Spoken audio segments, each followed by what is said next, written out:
Halo semuanya, di sini saya akan membuat video skrip dengan penjelasan berdasarkan hasil dokumentasi yang didapatkan oleh kelompok saya. Oke, sebelumnya perkenalkan dulu, nama saya Juan Bastian Mambraku, NIM 245314030.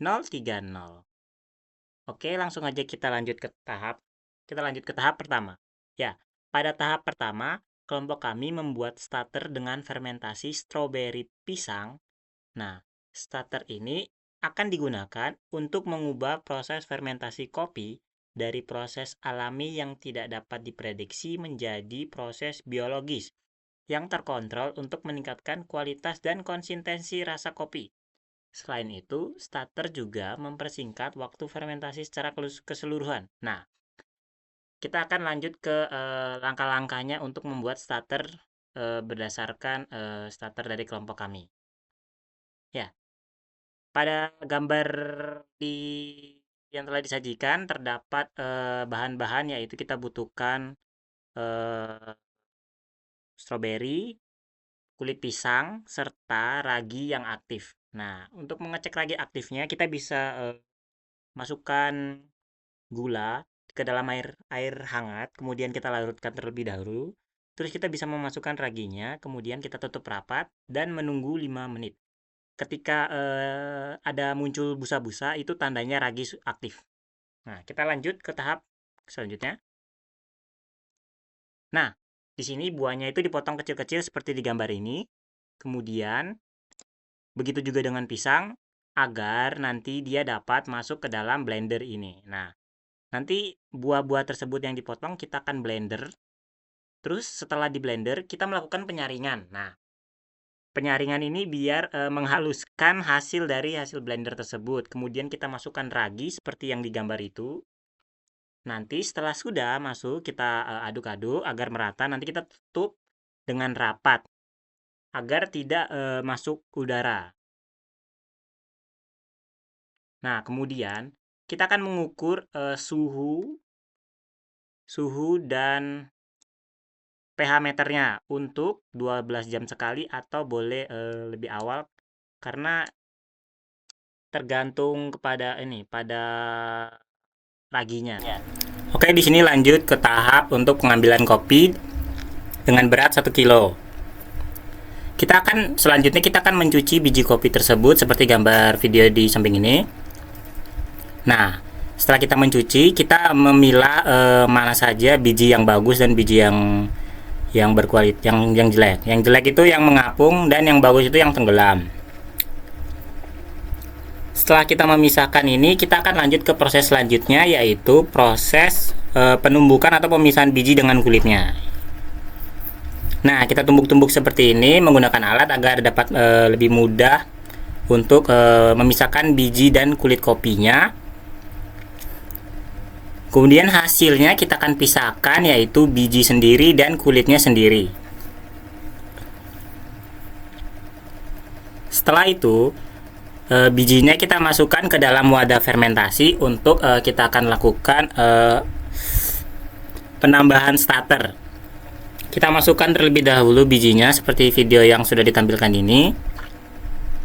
Nah, beratnya itu kita juga ukur, yaitu kisaran 588 gram. Selanjutnya, setelah kita gabungkan tadi, kita memasukkan starter yang sudah kita buat di tahap pertama tadi, dengan kita menimbang juga.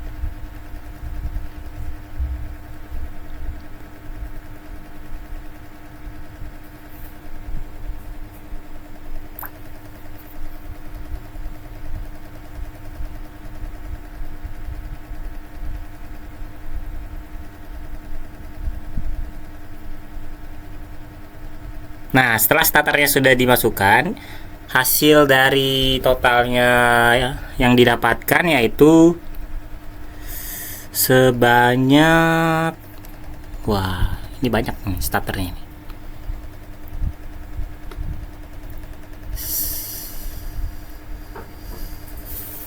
Sebanyak 152 gram ditambah dengan 600 gram tadi. Nah, selanjutnya kita lanjut ke proses untuk penyatuan atau kita meratakan starter tersebut agar menyatu dengan kopi yang sudah kita pisahkan tadi. Bisa dilihat seperti yang dia gambar video yang ditampilkan ini. Kopi tersebut diratakan agar merata menyebar starternya.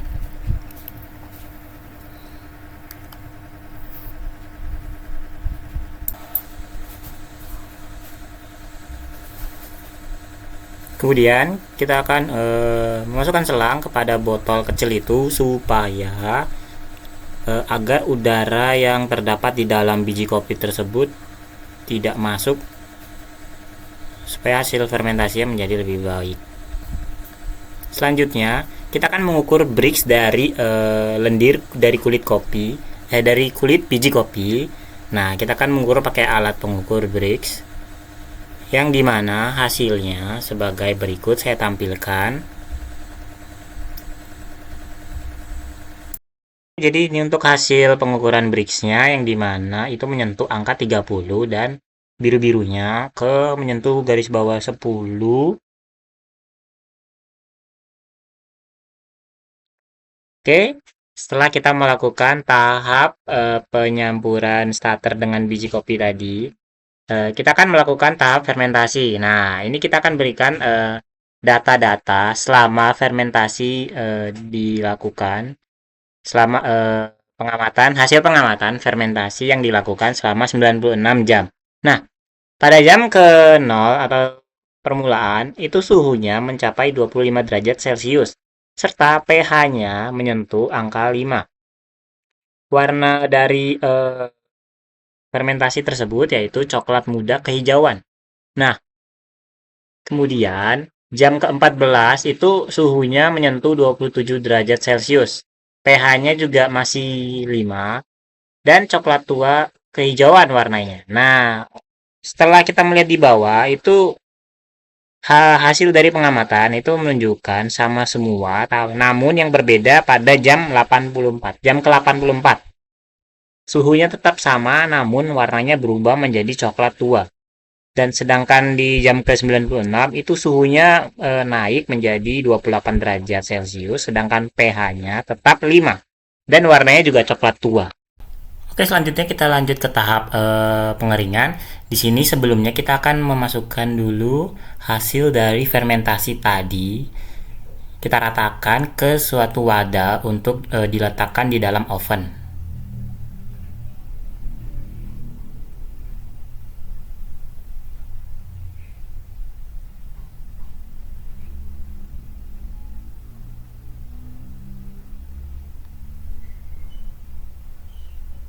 Mungkin bisa dilihat dari video itu diratakan supaya biji kopi tidak tertimbun-timbun dan lebih gampang untuk kering.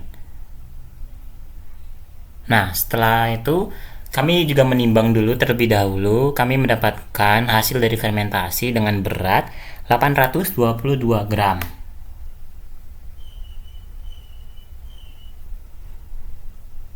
Selanjutnya kami setelah proses pengeringan kami mendapatkan berat 474 dari 822 gram. Nah, kita masuk ke tahap pengukuran green bean atau kadar air. Nah, selanjutnya kita juga setelah dari kadar air kita melanjutkan proses pengupasan. Setelah diproses pengupasan, kita memilih biji-biji mana saja yang berkualitas.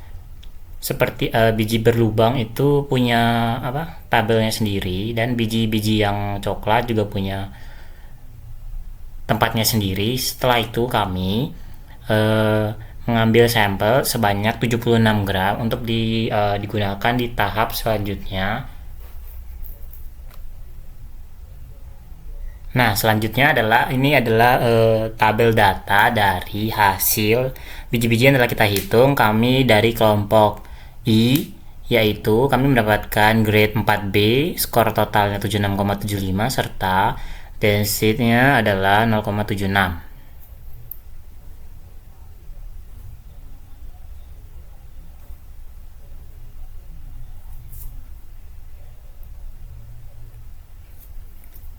Setelah proses ini kami melakukan field trip. Nah, yang dimana field trip itu berada di kebun Kahilda. Nah, seperti yang di video ini, itu kami memetik biji kopi dan boleh dibawa pulang. Dan juga ada biji kopi mentah yang berwarna hijau. Dan juga ada juga biji kopi yang berwarna merah, artinya biji kopi matang. Serta ada juga biji kopi yang berwarna hitam, yang artinya gosong karena terpapar sinar matahari. Kemudian setelah field trip tadi, kita melanjutkan proses yaitu tahapan roasting dan cupping. Kita akan merosting menjadikan bubuk, kemudian kita akan memasukkan air panas ke dalam cangkir yang sudah ada di hasil roasting biji kopi tadi. Terus kita akan lanjut ke tahap pembersihan ampas yang ada pada cangkir setelah dimasukkan air panas agar kopinya menjadi lebih enak untuk dinikmati. Selanjutnya adalah ini hasil dari pengamatan sehabis cupping, yang dimana di situ fragrance-nya adalah medium dan aromanya itu medium. Dia tuh beraroma enzymatic yang dimana flowery, fruity, herby, serta sugar brewing, seperti yang ditampilkan di data ini. Kemudian kita juga mengukur Brix-nya. Hasil dari Brix-nya ada di gambar ini. Nah, bisa dilihat sendiri. Kemudian setelah itu kita akan mengukur pH meternya serta suhunya, yang dimana kita mendapatkan pH dari hasil cupping tadi 5,4. Kemudian juga kita mengukur TDS-nya, dimana TDS ini berfungsi untuk mengukur total dissolved solids, yaitu jumlah total zat padat yang terlarut pada kopi. Oke, mungkin itu dari saya. Mohon maaf jika ada salah kata. Saya ucapkan terima kasih.